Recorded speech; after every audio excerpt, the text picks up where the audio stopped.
tugtugang nakakayugyog, mga kwentong may konting kurot, at tawa ng siguradong yayanig ng mundo mo. Tutok na sa 90.7 Love Radio. Ang bisyo mo nakaka-feel good, nasa radyo na, nasa social media pa.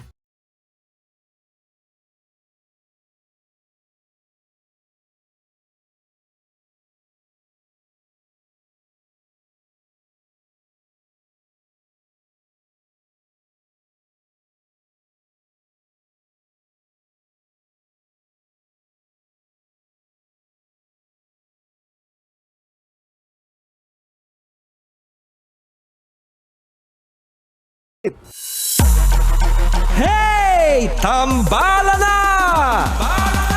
At eto na sila, ang nag-iisang masugid na tagahanga ni Nicole Yala.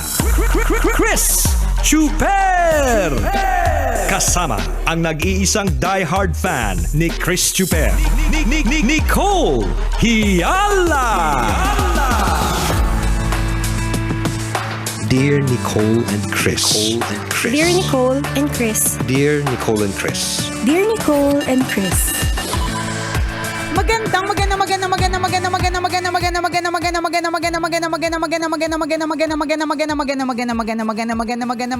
morning, Luzon, Visayas, at Mindanao, Metro and Mega Manila. It's a Feel Good Lunes. Hi, partner! Hi, partner! Hi, mga kabisyo!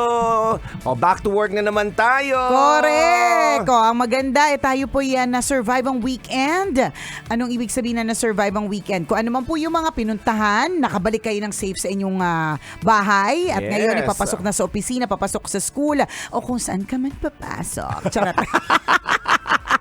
Bakit may ganung bitaw? Pagpasok yung salita. Ay, may ganon eh. Parang may kagat-labing ewang laway na tumutulo. Ewan ko ba na parang may lumabas. O yun, na-survive mo ang weekend. Kung halimbawa nag-overtime ka, meron kang trabaho, tapos natapos mo naman, nagkaroon ka ng oras na makapagpahinga kahit papaano, tas Lunes na naman, okay lang naman. So one day at a time lang po tayo mga kabisyo para hindi tayo masyadong natatarantatious sa ating buhay. Good morning! Kasi pag iniisip natin, di ba Lunes ngayon, pag iniisip ka agad natin yung gagawin the whole week. Tama. Di ba talagang matataranta ka? Ma-stress ka ng matindihan. Isa-isa lang. Pero pag-iisipin kung ano lang ba yung gagawin ko ngayong umagang ito. 'Di ba kahit nga hindi buong maghapon, ngayong umagang ito, meron pala akong 3 gagawin. Yan. 'Di ba? So medyo chill ka doon kasi pag binuo mo ngayong buong linggo, 'di ba? Baka sabihin 100 pala yung gagawin ko, 100 task yung naka-assign sa akin. Malalurkay ka noon. Correct. Mabuti kung kalma-kalma kang tao. Hindi. Kung hindi ka masyadong kalmadong tao. High-blooding ka pa naman. High-blooding ka. Minitin ulo mo, 'di ba? Tarantatious ka, taratitat ka, 'di ba? Maano ka, masistress ka talaga ng bongga. Okay lang din naman yung ano yung mga plans for the week. Ayos din naman yun, di ba? Pero sa totoo lang din talaga, one day at a time lang talaga tayo. Kasi lagi nating hindi tayo sure eh. Kaya nga di ba lagi nating sinasabi kapag ka gumigising sa umaga, isang napakalaking blessing. Kasi may mga ibang taong hindi na gumising. Totoo hindi na yun. inaabot, di ba? So mali mo, ito lang yung araw na meron ka. So ito lang munang araw na ito ang isipin mo. Ganyan. Chill lang chill. Sa true. May tatawid natin ang linggong ito gaano man karami ang trabahong naka-assign sa'yo. Correct. Ang importanticious nga may trabaho eh. Mindset ba mindset? Minsan naiinis tayo, nayayamot, nababagot kasi napakaraming asikasuhin. Tatrabahuhin, di ba? Pero di ba kung tutusin, pasalamat ka, meron kang aasikasuhin, meron kang tatrabahuhin, meron kang mga gagawin. Ganun. Balikan mo yung mga araw na wala kang trabaho. Hindi ba't pinangarap mo noon na magkaroon ng trabaho? Tama. Diba talagang hindi ka mapakalino nun eh. Di ba kailangan ko ng allowance kasi mag-a-apply na ako ng trabaho. O di kaya naman talaga pinag-ipunan mo, pinaghandaan mo yung damit mo, nag-research ka ng company na applyan mo. Ngayon natanggap ka na. Yan. Di ba may trabaho ka na tapos aangal ka pa ba? Magrereklamo ka, bakit mo kailangan magtrabaho? Oo. Medyo weird tayo doon sa part na yan. Pero sa bagay, gets naman natin yung pagod.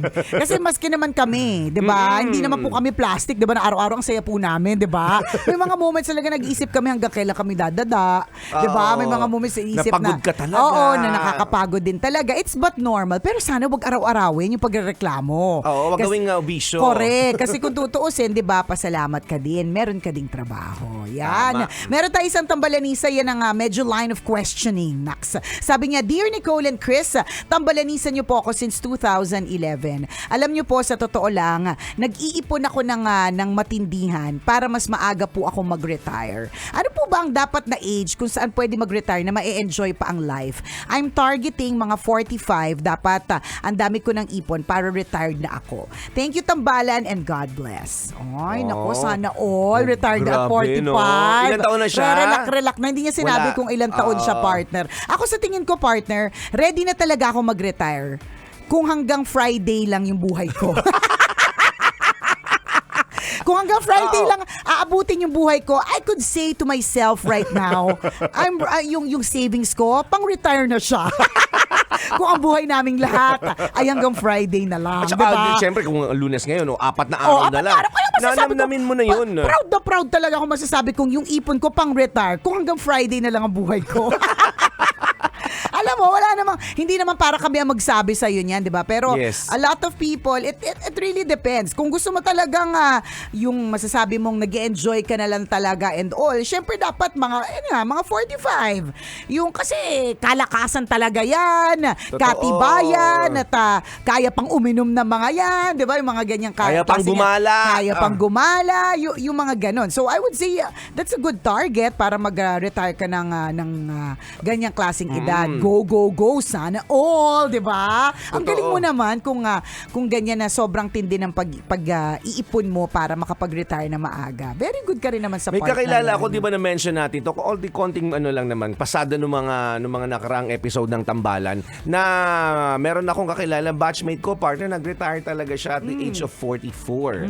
Di ba? Na parang gusto niya talaga Ay, doon sa tambalanista natin, mag-retire ka at 43. Huwag ka magpatalo sa Frenny ni Chuper. At 44. Oo. Kasi masasabi niya na talaga sa sarili niyang carry niya na. Paano?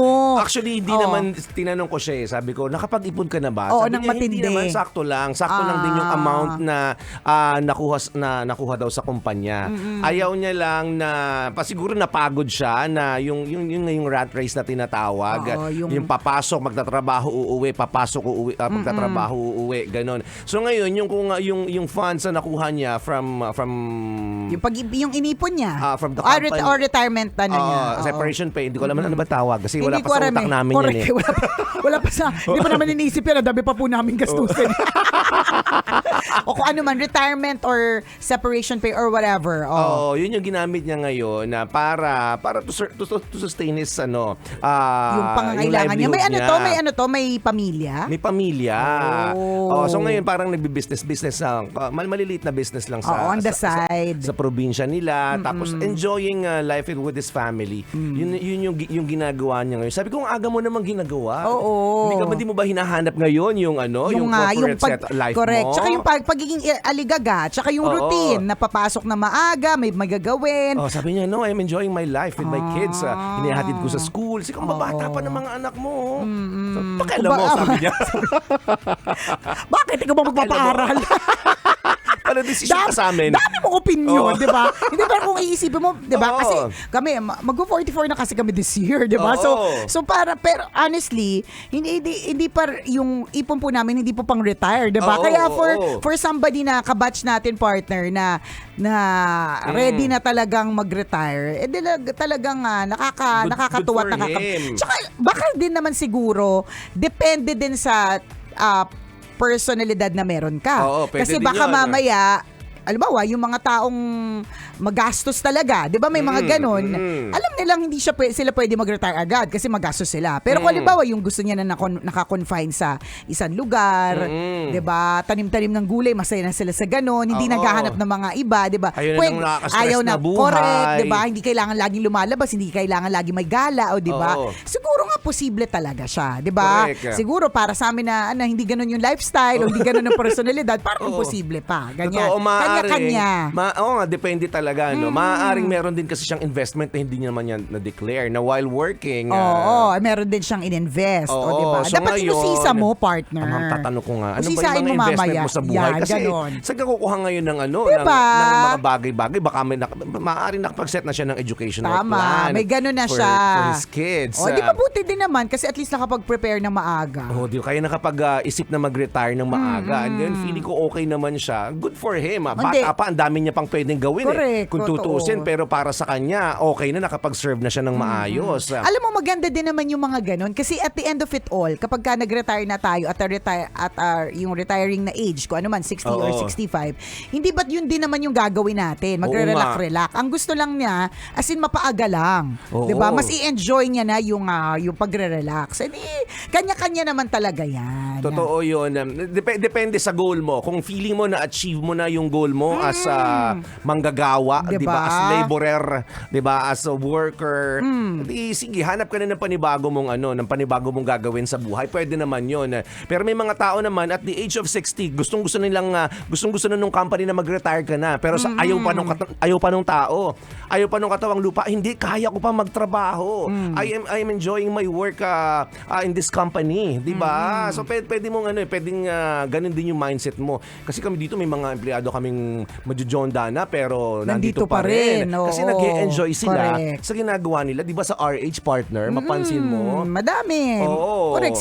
Si Chadeli, 'di ba? Oo. Sumalangit na ang kanyang kaluluwa pero talagang Umabot ng ilang taon oo, yun, na alam mong lagpas na dun sa regular na retirement na age. Yes. Oo, pero dahil gusto niya yung ginagawa niya at she finds fulfillment in what she's Yes. doing, tuloy lang ng tuloy, 'di ba? Kaya depende. Kanya-kanya po talaga, 'di ba? Kanya-kanyang personalidad, kanya-kanyang trip sa buhay. Kanya-kanya ng goal. Oo, 'di ba? Kanya-kanya ng interest. Correct. Malamang yung friendly mo na yan, parte, gusto niya na namang simpleng life. Yung mga, hindi na masyadong maraming komplikasyon, ayos na yung, hindi, kasi parang feeling ko kung gusto mong sumabay, dapat lagi ka pa nagtatrabaho. Kasi kung halimbawa, ikaw yung tipong, kapag ka umabot na 5 taon yung sasakyan mo, magpapalit ka ulit. Di ba? Yung mga ganun. Hindi ka pwede mag-retire na maaga. Kasi, kailangan mo magtrabaho ulit ng matindi, di ba? O kaya kung ikaw yung tipong, di ba? Depende yan. Totoo yun. So, ikaw, depende sa sa gusto mong mangyari. Wala namang pwede magsabi, no, at the age of 40, kailangan nag-prepare ka na. O dapat mag-retire ka na. Wala namang ganun. Kanya-kanya po talaga yan. Diba? Ako hindi ko nakikita yung naniisip-isip ko, 'di ba? Pero parang gusto ko yung isagad siya hangga't kaya ko, 'di ba? Hangga't yung retirement age, ganyan. Correct. Kasi masyado akong sanay sa aligagang world na hindi para patahimikin mo ko sa isang tabi, 'di ba? Parang gano'n, parang nakaka-stress. Para kasi magbabago talaga lahat eh. Kung nasanay kang Oo. busy lagi, gigising na maaga, may oras ang pag-uwi, maraming gagawin the whole day, tapos biglang mawawala the next day. Tama. Medyo magiging ka nun, mas stress ka nun kasi At may matinding mga adjustment ang gagawin mo may mga ganun partner na na nag-retire na alam mong malakas pa sila. Oo. 'Di ba? Pero wala silang choice kasi sa kumpanya nila, sa eskwelahan o sa kung saan man, 'di ba? Kailangan na mag-retire. So, yun, mga ganyan. Kanya-kanya po talaga. Yung kaibigan ko ngayon, naalala ko lang, siya, very competitive siya. Competent na tao. talaga? Nung panahon na kami magkaklase pa. Oo. Siguro napagod. Tatanungin ko nga ulit. Baka, ganun din. Di ba? Oo. Parang nakakapagod din. Alam mo, Oo. dumadating din talaga sa buhay na parang hanggang kailan ako parang makikipagkompetensya sa mga tao.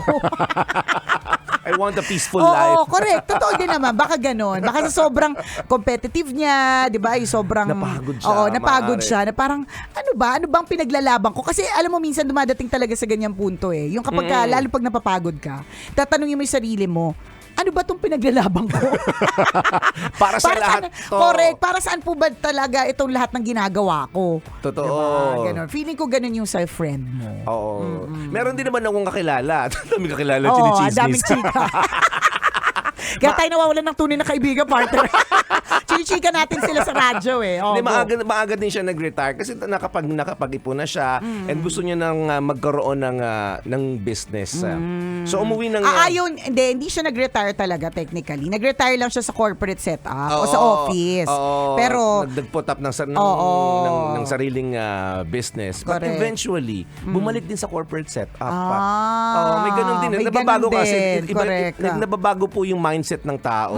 Nababago yung preferences natin, yung Tama. interest natin. So maaaring ngayon, maaaring pagod ka lang kaya iniisip mo magkaroon ako ng Totoo. i-avail na agad yung early retirement. Totoo. May mga ganun. Kaya nga, di ba, huwag tayo magdesisyon kapag ka tayo ay pagod, Yes, galit, masaya. o masayang-masaya. Kasi ang ending nito, magiging mali yung desisyon eh. Dapat yung kalma ka lang, yung talagang hindi extremes ang iyong emotion. Kasi Correct, totoo yan ah. eh. Kapag ka pagod ka, maisip mo talaga mag-retire na kaya ako kahit hindi mo pinag-isipan. Oo. Hindi mo Diba? inisip kung anong posible mangyari kapag True. na-retire ka na. Tama.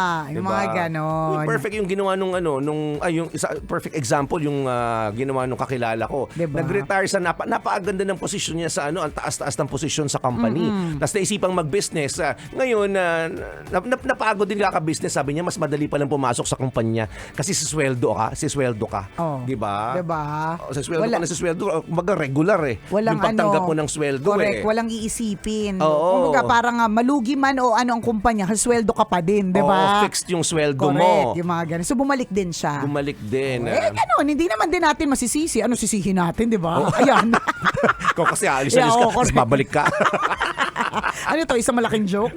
Ganun talaga. Yes, Kaya dun ganun sa nga. kabisyo natin na nag-PM, ano ba yung nararamdaman mo ngayon? Yan. Baka naman na-influence ka lang ng kaibigan, nainggit ka sa isang kaibigan, ganun, hindi ganun. Lahat po tayo, iba-iba ng ugali, iba-iba ng personality, so depende po talaga yan. O, good Yes. luck sa iyong decision making. Muli ako po si Nicole Yala. At ako naman si Cambio King Chris Chuper. Na nagpapaalala, una magdasal ka para mabuhay ka, pangalawa mag-toothbrush ka para mabuhay naman iba. Yun!